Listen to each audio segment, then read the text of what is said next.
परमहंस सद्गुरु श्री स्वामी स्वरूपानंदाय नमः।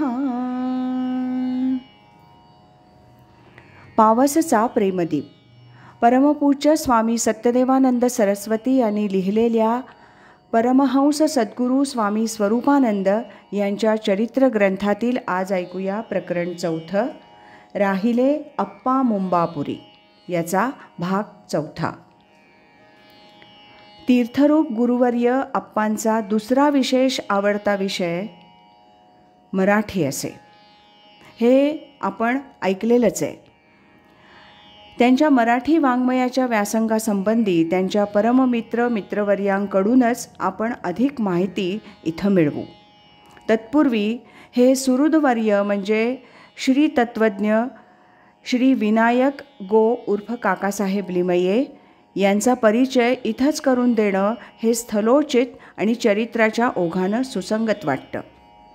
ज्यांनी वयाच्या 7व्या-8व्या वर्षीच देवाच्या सख्यत्वासाठी जीवलगांच्या तुटीलाही विशेष महत्त्व दिलंच नाही, अशा श्री समर्थ रामदास स्वामींसारख्या कोट्यावधी लोकांमधील एखाद्या शुकमूर्तीचं जीवन अपवाद कोटीतील समजून ज्यावेळी आपण रूढ मानवी जीवनक्रमाचा विचार करतो, त्यावेळी हे कबूलच करावं लागतं की आईवडिलांचं प्रेमळ छत्र, समंजस पती किंवा पत्नी, सद्गुणी मुलं यापासून मिळणाऱ्या प्रेमामृतावरच एरवी विषमय असलेल्या संसारात मनुष्य तगून राहतो. त्यातही आयुष्याच्या पूर्वार्धात समानशील मित्र मिळावा, ते मैत्रीचे भावबंध दिवसेंदिवस दृढ होत जावेत. नोकरी व्यवसायामुळं जरी बाह्यतः वर्षानुवर्ष वियोग घडला तरी त्या दुर्वेच्या डिरीचा मूळचा ओलावा कायमच राहावा. आपल्या आपल्या संसार सुखात निमग्न असताही मित्रभेटीच्या प्रसंगी दारापुत्रांचाच नव्हे तर कालसत्तेचाही विसर पडावा आणि रात्रीचा दिवस करून परस्परांच्या सहवासाचा आनंद दोन्ही मित्रांनी मनसोक्त लुटावा. ह्यापेक्षा पैशात मोजता न येणारी आयुष्याची आणखी कमाई ती कोणती? गुरुवर्यांच्या आणि काकासाहेब लिमयांच्या निरपेक्ष आणि आज 50 वर्ष अखंड टिकलेल्या नव्हे वाढत राहिलेल्या मैत्रीचं स्वरूप आत्ताच वर्णिल्याप्रमाणेच आहे. किंबहुना ते अनिर्वचनीय आहे हे अधिक खरं. इसवी सन 1962 साली लिहिलेल्या एका पत्रात श्री तत्वज्ञ काका लिहितात, सुमारे 44 वर्षांपूर्वी तारुण्याच्या सीमेवर असलेल्या रामभाऊ उर्फ अप्पा या मुलाची शास्त्री हॉल आनंदी चाळीत दृष्टादृष्ट झाली आणि चमत्कार असा झाला की प्रथम दर्शनीच आमचं परस्परांवर प्रेम जडलं असं मला वाटलं. आणि ते इतकं पक्कं की स्थळ काळ परिस्थितीच्या विषमतेला दाद न देता अकृत्रिम असं राहिलं. श्री तत्वज्ञ काकासाहेब सांप्रत 500 वर्षांची शीव ओलांडून उतारवयात पुणे इथे आपल्या एकुलत्या एक सुशील पुत्राकडे वास्तव्य करून असतात. दृष्टीमांद्याखेरीज बाकी सर्व प्रकृती अजूनही स्वाधीन आहे. व्यावहारिक मैत्रीबरोबरच पारमार्थिक क्षेत्रातीलही गुरुबंधुत्वाचं नातं अप्पांशी जुळल्यामुळं काकांच्या शाश्वत आनंदाची स्थिर बैठक त्यांना याही वयात मोठा आधार देत आहे. वाङ्मय क्षेत्राशी संबंध नसलेल्या शॉर्टहँड टायपिस्टची नोकरी करूनही अप्पांशी दृढ मैत्री होण्याचं उघड कारण म्हणजे काकांचंही वाङ्मय प्रेम.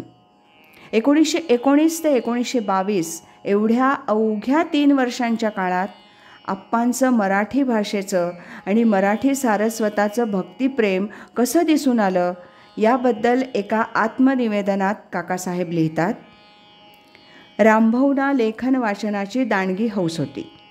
त्यांची बुद्धी कल्पक आणि स्मरणशक्ती तीव्र असे. त्या लहान वयातही रामभाऊंचं मराठीवरील प्रभुत्व पाहून मला आश्चर्य वाटे.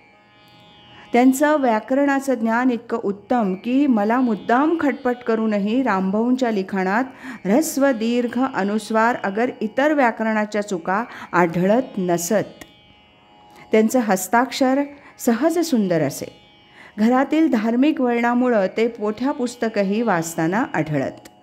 ललित वाङ्मयापैकी नाटकं, चुटके, विनोदी लेख आणि काव्याची रामभाऊंना विशेष आवड होती.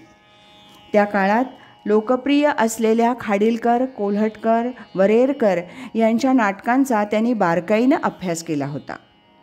फार थोडी नाटकं रामभाऊंनी प्रत्यक्ष पाहिली होती इत्यादी. प्रस्तुत संदर्भात गुरुवर्य अप्पांसंबंधी अधिक माहिती त्यांच्या बृहत गद्यचरित्रात नोंदवलेली आढळेल. ह्या चौथ्या प्रकरणाच्या उपसंहारात एवढं सांगणं जरूर आहे की श्री स्वामींनी 16 ते 19 ह्या ऐन उमेदीच्या वयात विद्येचं व्यसन लावून घेतलं. ह्या वयात सर्वसामान्य युवक भावी संसार सुखाची स्वप्न पाहत असतो. गुरुवर्यांनी देश स्वतंत्र कसा होईल आणि त्यात मी काय करू शकतो ही स्वप्न रंगवली. ज्या वयामध्ये चैनीला पैसा हवा असतो पण स्वावलंबी होण्यास ते वय अपुरं असल्यानं पैसा तर हातात दिसत नाही, अशा वयात गुरुवर्य अप्पा पैशाच्या मोहात पडलेच नाहीत. कारण त्यांच्या गरजा अगदी साध्या होत्या. 16 ते 20 या कालखंडात युवकांची रसिक वृत्ती बहरून येत असते. तिला कुसंगतीनं बहुशः वाईट वळण लागतं. विद्यार्थी दशेतील युवक अप्पांचे मूळ संस्कार पवित्र आणि भक्कम. त्यातही त्यांनी आपल्या रसिक वृत्तीला मित्रवर्य काकालिमये आणि मामा केशवराव गोखले यांच्या संगतीनं ज्ञानेश्वरीतील विदग्ध रसवृत्तींशी समरस व्हावयास लावलं, अथवा मार्मिक विनोद, भव्य कल्पनांनी नटलेली भाषा, सुंदर कविता यात ती रसिक वृत्ती अधिक रमू लागली, हे या चरित्रपुरुषाचं फार लोकविलक्षण वैशिष्ट्य होय. इसवी सन 1920च्या 1 ऑगस्टला त्यावेळचे जनतेचे अनभिषिक्त राजे असे लोकमान्य टिळक मुंबईत कालवश झाले. त्यांची अभूतपूर्व अंत्ययात्रा पाहून भारतीय स्वातंत्र्यासाठी हाडांची काडं केलेल्या वैयक्तिक सुखाची राखरांगोळी करून कायावाचा मने अखंड झिजलेल्या ह्या महापुरुषाचं व्रत आपण यथामती यथाशक्ती पुढं चालवलं पाहिजे असा तिथल्या तिथंच अप्पांनी निश्चय केला.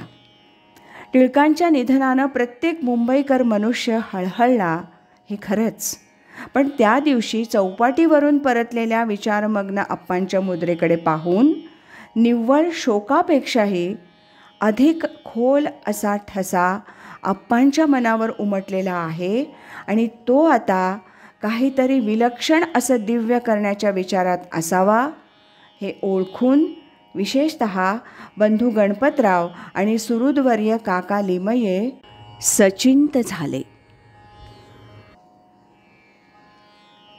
याबरोबरच चौथ्या प्रकरणाचं वाचन आता समाप्त होत आहे. उद्यापासून आपण स्वावलंबनाश्रम श्रीकृष्ण मेळा या 5व्या प्रकरणाचं वाचन क्रमशः ऐकूया. गुरुनिष्ठा ज्याची श्रेष्ठ, गौरविला ब्रह्मनिष्ठ,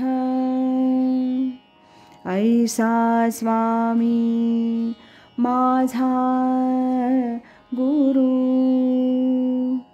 श्री स्वरूपानंद थोरू. श्रीमत सच्चिदानंद सद्गुरु श्री स्वामी स्वरूपानंद महाराज की जय. हरि ओम तत्सत.